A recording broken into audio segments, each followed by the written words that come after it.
Hello everyone, David from David Astro here. Today we've got an amazing clear blue sky and it's the perfect occasion to do some solar imaging. Because yesterday I was doing I was outside doing some solar observation because we had a few clouds and it was really not a good time to do high quality imaging. And I saw a sunspot group and it's called the active region 3697, and I really want to be able to take a picture of it in white light and in H alpha. And why I want to be able to take a picture of it, it's because this sunspot group is in fact the one that gave us those nice auroras about 3 weeks ago on May 10th. The sunspot group that was there 3 weeks ago did a full rotation around the sun and is back, and I really want to be able to take a few images of it.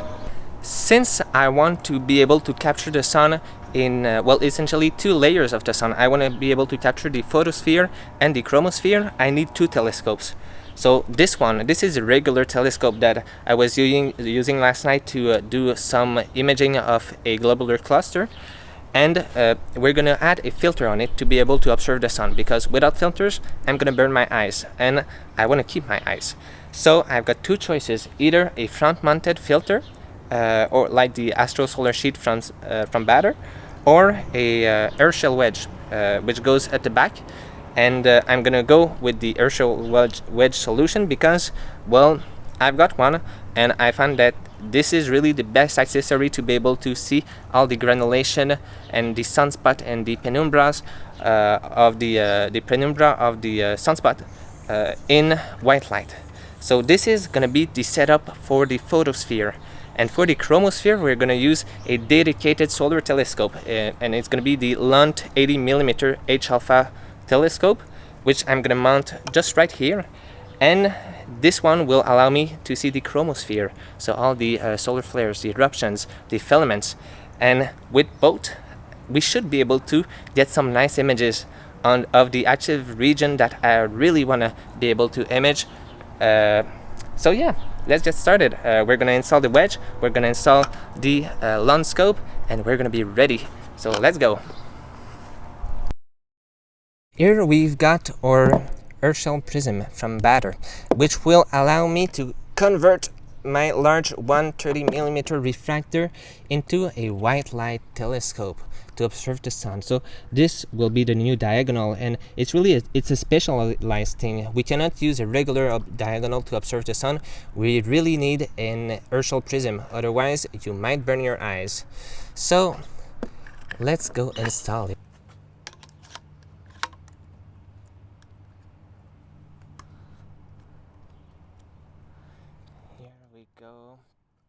I've got my Herschel wedge from Baader installed. That will allow me to safely observe the photosphere with my 130mm telescope, regular telescope. And I'm only missing the top one right here for the chromosphere, and we're ready. And that one is in its case, so let's go grab it, install it, and be ready to observe an image. And here is the beauty. So we've got the Lunt 80mm telescope, which is really a dedicated solar telescope, and we also have a blocking filter. It's the B1800, and both need to work together to be able to safely observe the sun. So let's go install the 80mm scope, and then we're gonna go install the blocking filter. So here we go.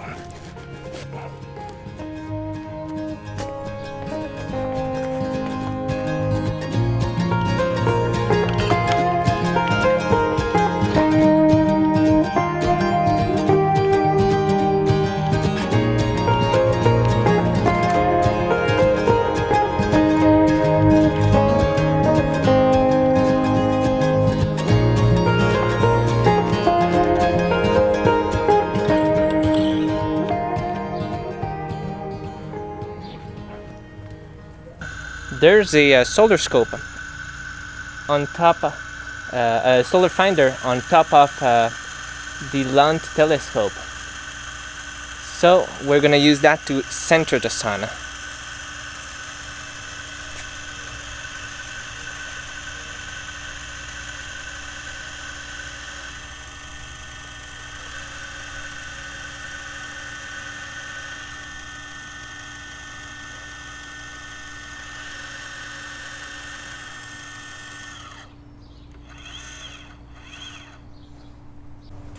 Okay, I don't know if you're able to see it, but we've got our red dot just here, and I want it to be centered. So it's gonna be that way. Okay, it's now pretty much centered. The sun should be in our field of view. So let's focus a bit, and we're gonna change a bit the magnification just to get the whole disc. Oh, that's really nice. So our target is still here, the AR3697. Yeah, 3697 is here, but we also have two other regions that look quite nice. One that's a bit above it, and another one to the left. And I'm gonna put a camera for you guys so that you can see what I can see. But it's pretty amazing. Yeah. So this is really nice, but it's getting really hot here, so I'm gonna put my telegizmo cover so that I can have a better observation, because I'm gonna cut down all the light from the environment, and yeah, I'm dripping, so it's gonna help cool me a bit. No, before I need that. Yeah. It's so sticking out here. Okay.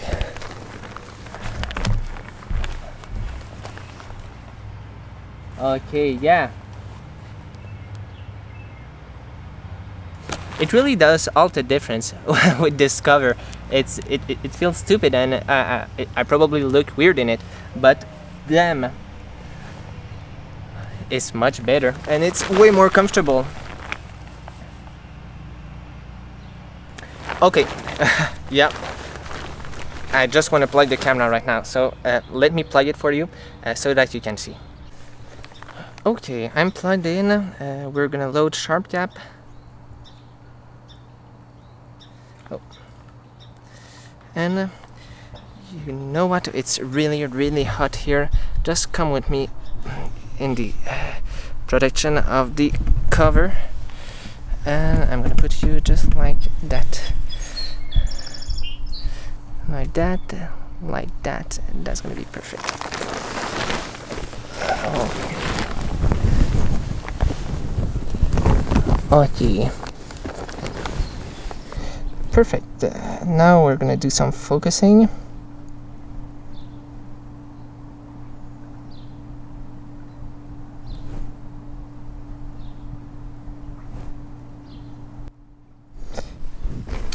Okay, guys, you see, well, the view is reversed, so what I was seeing to the left in the eyepiece is to the right here on the camera.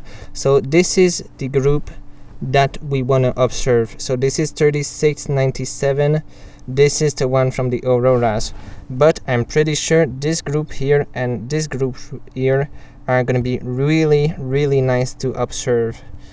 So that should be quite good. And by the way, the sun is green because I'm using a solar continuum filter, and this help a bit with the contrast because the telescope is optimized into green. Our eyes have a peak sensitivity into green, and since we're essentially observing in one wavelength, we've got a reduced atmospheric dispersion. So it's all advantages for me and looks pretty nice. So I'm ready, I think, to switch to monochrome and do the high resolution imaging that I wanted to do. I've got my color camera installed that we saw the sun in green. Now it's time to switch to the monochrome camera, and I'm gonna be using the ZWO ASI678 monochrome, and this should be a good match for both our photosphere telescope and the chromosphere telescope. So let's remove that. We're gonna plug that instead. Okay, voila. Okay, we've got our sun right here, and the detail is pretty amazing. So what we're gonna do, we're gonna try to do a old disc picture, but as you can see, the old disc does not fit in my image. So we're gonna do a mosaic, which will consist of 2 panels. We're gonna take a picture of the top portion of the sun and a picture of the bottom portion of the sun, and in processing I'm gonna merge them together to get the old disc in one image. And then we're gonna put a barlow in to really get high resolution views of our active regions. So let's try to move the camera around to get 1/2 of the sun and get the correct orientation, and then we should be able to take some pictures.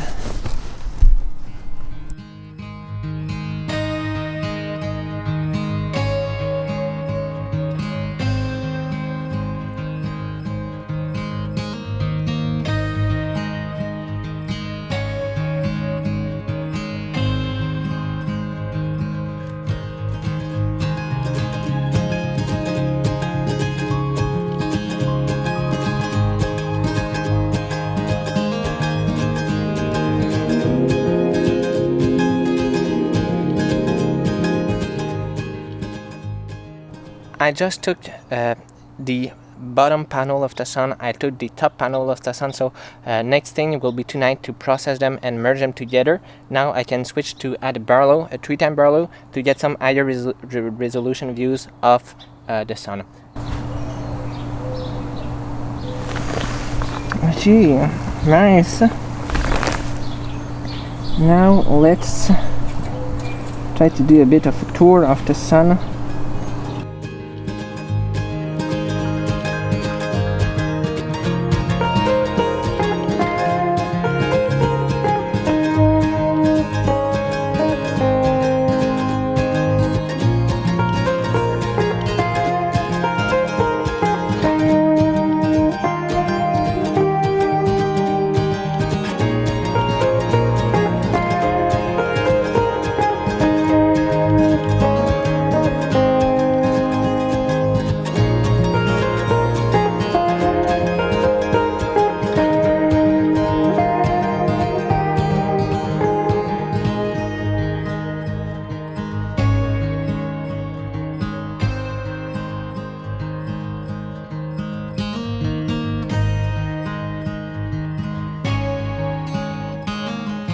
I think that we've got enough data for the white light telescope, so it's now time to switch to the H-alpha telescope for the chromosphere. And as usual, I'm going to start out by observing, and I'm going to plug a camera for you guys so that you too can also see.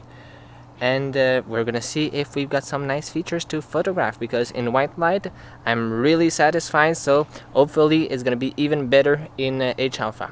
So let's take a look at it. Okay.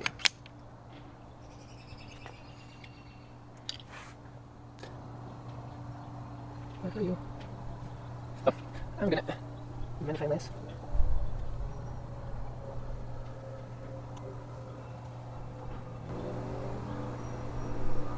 Oh, damn.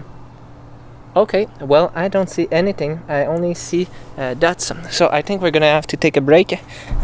Okay, yeah. Take a look at that.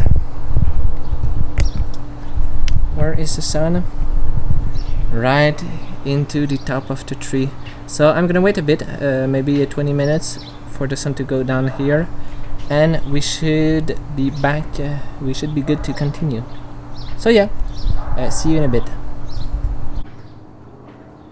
Okay, well, I'm a bit impatient and I did not went inside to cool off a bit, but we're a bit in the shadow, so it's not that bad. The sun has passed just to the right of the trunk, so I have a really good view of the left portion of it, and I think really there's a lot of potential here. Let's wait a bit more. I'm just starting to feel the sun on my face, so it should not be too long. Otherwise, I'm just gonna put the telescope someplace else, but it's quite a beast and I'd like to avoid trying to move it. And Yeah, there are some nice prominences, solar flares. Okay, yeah, it's gonna be nice. We just need to be a bit patient. Okay, see you in a few minutes. Okay, the tree is finally out of the way. There are two regions that are gonna interest us to image. There is AR3697, so the one from the auroras, and there's another one a bit higher on the sun that should be really nice too. So we're gonna plug the monochrome camera to try to get some images, and like I was saying, we're gonna do essentially a bottom part of the sun, the top part of the sun with the monochrome camera, and then we're gonna put the Barlow to get some high resolution views. The technique we use to do solar imaging or planetary or lunar imaging is called lucky imaging. Instead of taking just one picture of the sun or of the moon, we take a video, and our goal is to go essentially to try to get images when the seeing is better, so when there is less turbulence. And those moments when the seeing is better, it's really a fraction of a second. So we take a video and we just cross our fingers that there is one or more moment during the video where the seeing is good. So we try to get as many FPS, so as many frames per second in our video, and in my case I'm running at 50 FPS. It's not really high, but it's not too low. It's gonna be alright. And we push the videos in a software. In my case I use Auto Stackered, and the software will analyze the pictures, will essentially try to find the blurry ones and will eliminate those, and will only keep the crispier ones, and it's gonna stack them together.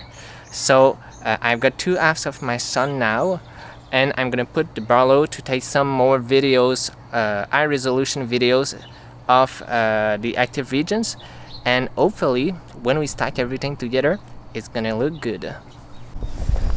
Okay, well, we're now ready to do some capture.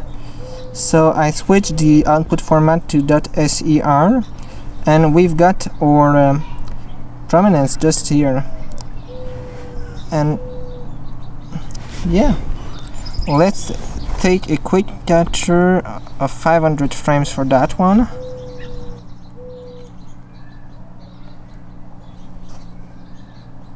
Okay, we're still at 50 FPS. Now the other region was higher and to the left.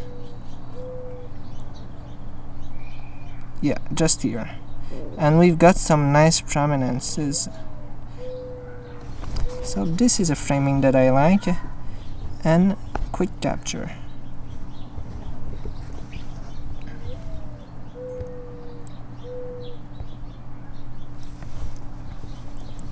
And after that one, I think I'm gonna grab just one last of the large filament.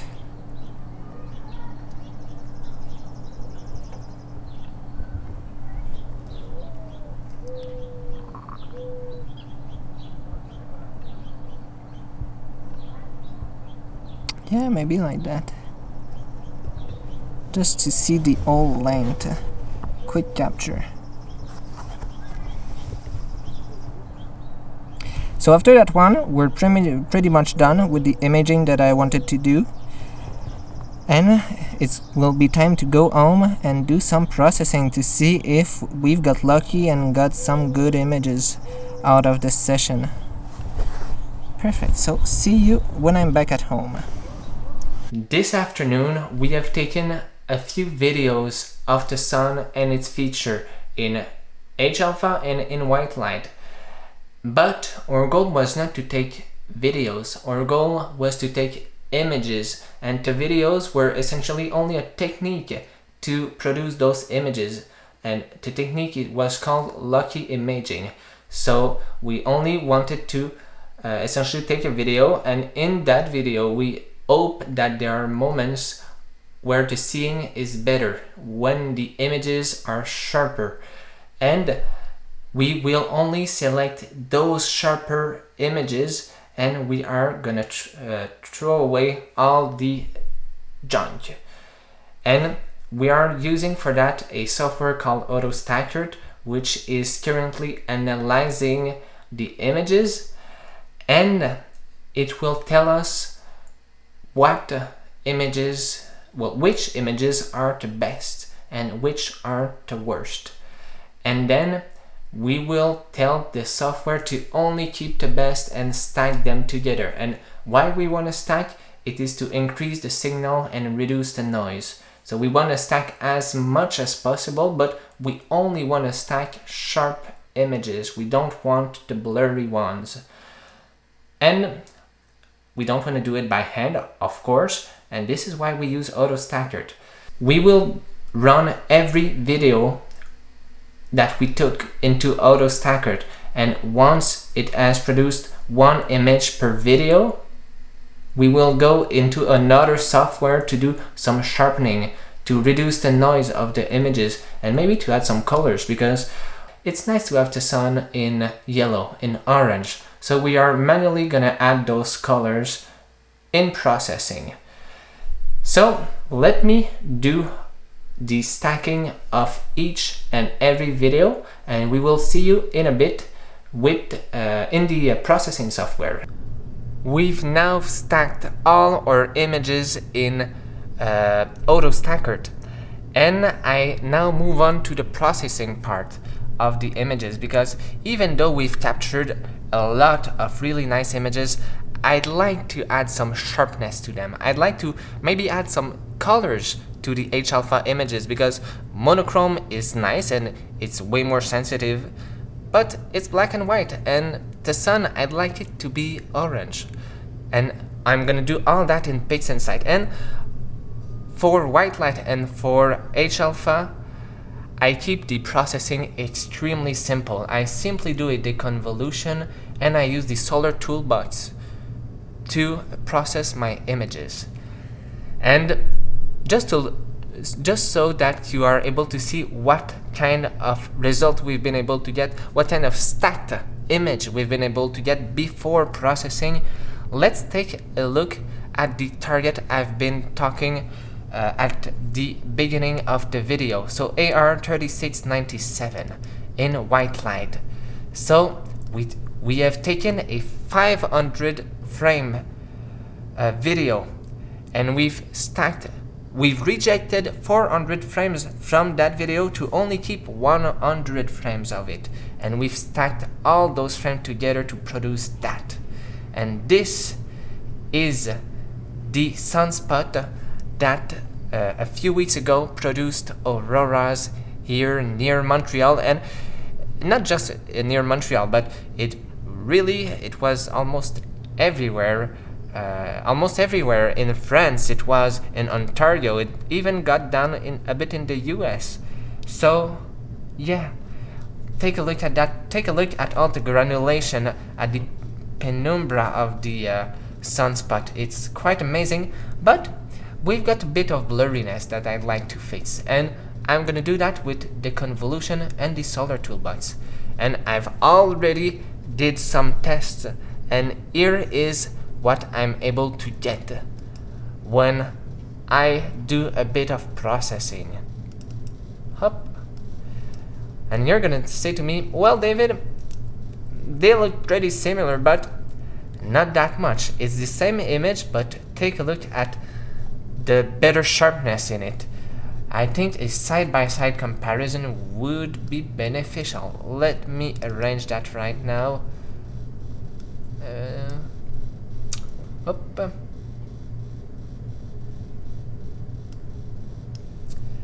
Okay, just like that. Yeah, it's the same image, but damn, we've got all the sharpness here. I really love it. So I've done the same process to all my white light images, and take a look at what they look like.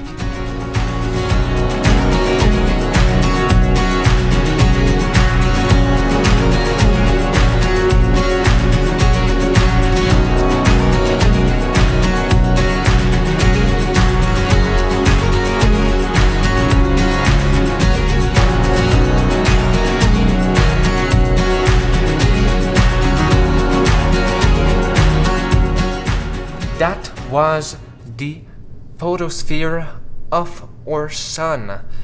But we had another scope for the chromosphere, the Lunt scope in H-alpha, and we've been able to see solar eruptions, and we've been able to see the same sunspot. Well, the same sunspot. We've been able to observe the same regions as in white light, and it was completely different.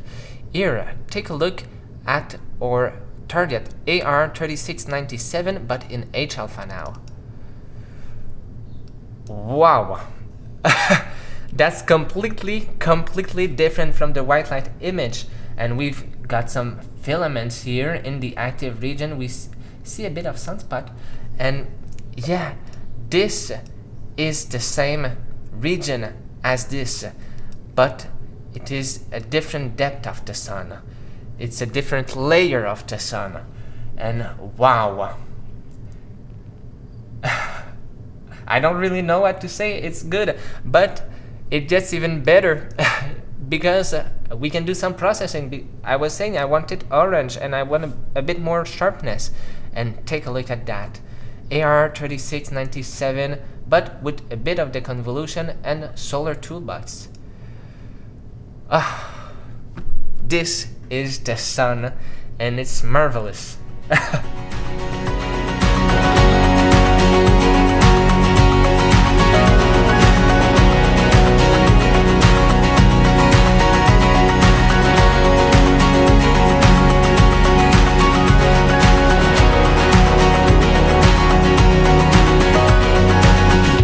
I think our afternoon was a complete success. I continue to look at the images, and yeah, they are really nice, and I'm gonna put links of the high resolution images in the description, as well as the equipment that I use. And as you saw, even though we took the same target, so we took the sun, the images that were taken by both telescopes are completely different. And the photosphere is a completely different layer than the chromosphere. So for me, it's really worth it to have both telescopes and to observe with both telescopes, because, well, we get two completely different views of the sun. So yeah, that was nice. And I think my next challenge will be to try to do a time-lapse of a solar flare to see its evolution throughout the day. And what's really nice, and hopefully we're gonna have some nice eruptions, because the solar cycle the solar activity has a cycle of 11 years, and even though we're nearing the maximum, it's still in 1 year, so it's just gonna get better and better, and hopefully we're gonna have some big flares and big sunspot, and maybe if we're lucky we're gonna have some auroras again. And that time I'm gonna go up in Saguenay, because even though the show was really nice near Montreal, it's gonna be completely different up in Saguenay.